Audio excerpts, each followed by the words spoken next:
વડોદરા શહેરના રોડ રસ્તાઓ પર પડેલા ખાડાઓ પર પેચવર્કની કામગીરી હાથ ધરવામાં આવી રહી છે, ત્યારે આ કામગીરીના નિરીક્ષણ માટે મ્યુનિસિપલ કમિશનર નીકળ્યા હતા। ચોમાસામાં શહેરના તમામ રોડ રસ્તાઓ પર મસમોટા ખાડાઓ પડી જતા હોય છે, જેને કારણે નગરજનો અને વાહન ચાલકોમાં ચારે બાજુથી ફિટકારની લાગણી વરસાવતી જોવા મળી રહી છે।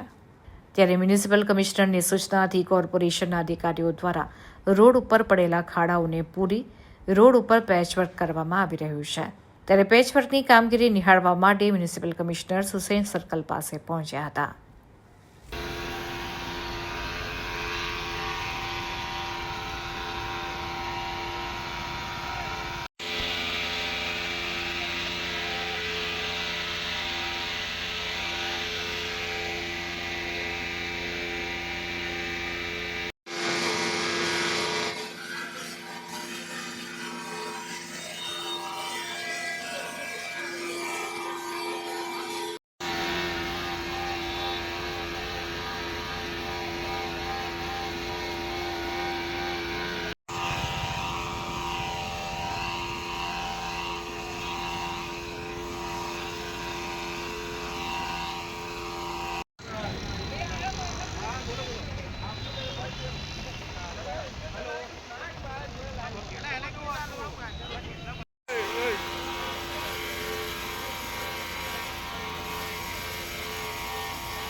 સૌપ્રથમ મીડિયાના મિત્રોને આભાર। અમે અત્યારે જે વડોદરા સિટીની અંદર ચોમાસા પછીનું જે અત્યારે ડ્રાય સ્પેલ મળ્યું છે, આ ડ્રાય સ્પેલને લઈને અમે તમામ રોડ્સની અંદર જે પોટહોલ્સ જે ફરિયાદો મળી રહ્યા છે, એ પોટહોલ્સને અમે ફિલ કરવાનું અને પેચવર્ક શરૂ કરવા માટે અમે નક્કી કરીને પરમ દિવસથી કામ શરૂ થઈ ગઈ છે। અલગ અલગ ઝોન્સમાં, અલગ અલગ વોર્ડ્સમાં ડેપ્યુટી એન્જિનિયર્સ અને એક્ઝિક્યુટિવ એન્જિનિયર્સના ટીમ્સ દ્વારા એમને જે એઆરસી કોન્ટ્રાક્ટ હોય એના થ્રુ જે એ લોકો કામગીરી કરી રહ્યા છે।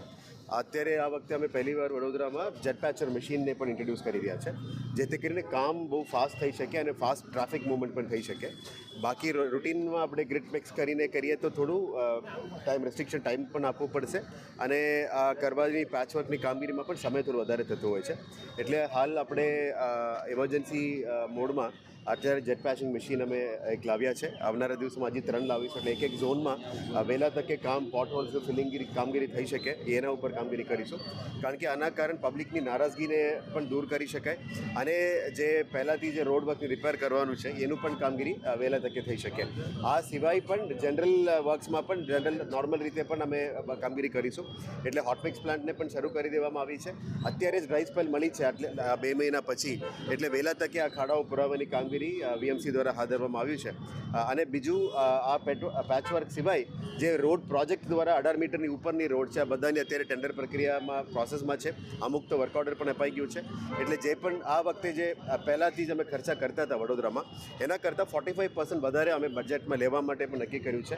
આવનારા વર્ષમાં જે બજેટ પણ છે એમાં રોડ વર્ક્સ માટે પણ સ્વર્ણિમ અને અમૃતમાંથી પણ જે કામો કરવામાં આવી છે એમાં મેક્સિમમ રોડ્સને કરવું પડશે, જેથી કરીને વડોદરાની રોડ્સને પણ સારી રીતે અમે કરી શકાય। આવનારા દિવસોમાં રોડ કન્સલ્ટન્ટ્સને પણ લાવવાની અમે નક્કી કર્યું છે। જે પહેલાંથી રોડ કન્સલ્ટન્સ પેન્ડિંગ હતા, ઇન હાઉસ હતી, અત્યારે આ વખતે લગભગ 3 થી 4 કન્સલ્ટન્ટ ઝોન વાઇઝ પણ અમે નિમણૂક કરીને કામગીરી હાથ ધરવા માટે નક્કી કર્યું છે।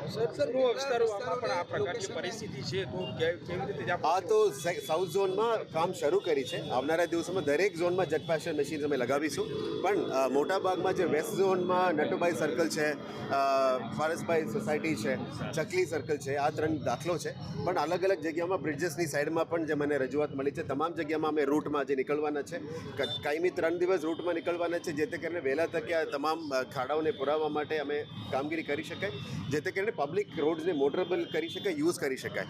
અને પેચવર્ક એક કાયમી સોલ્યુશન નથી। ખાલી રેસ્ટોરેશનનું કામગીરી છે, પણ આવનારા દિવસોમાં આખું રોડ રિસર્ફેસિંગ પણ લેવામાં આવશે અને જેમાં નવા રોડ્સ કરવું પડે, ટીપી રોડ્સમાં કરવું પડે, આમાં કઈ રીતે પ્રોપર કોન્ક્રીટિંગ રોડ્સ અથવા ડામર રોડ્સ પણ કરવામાં આવશે.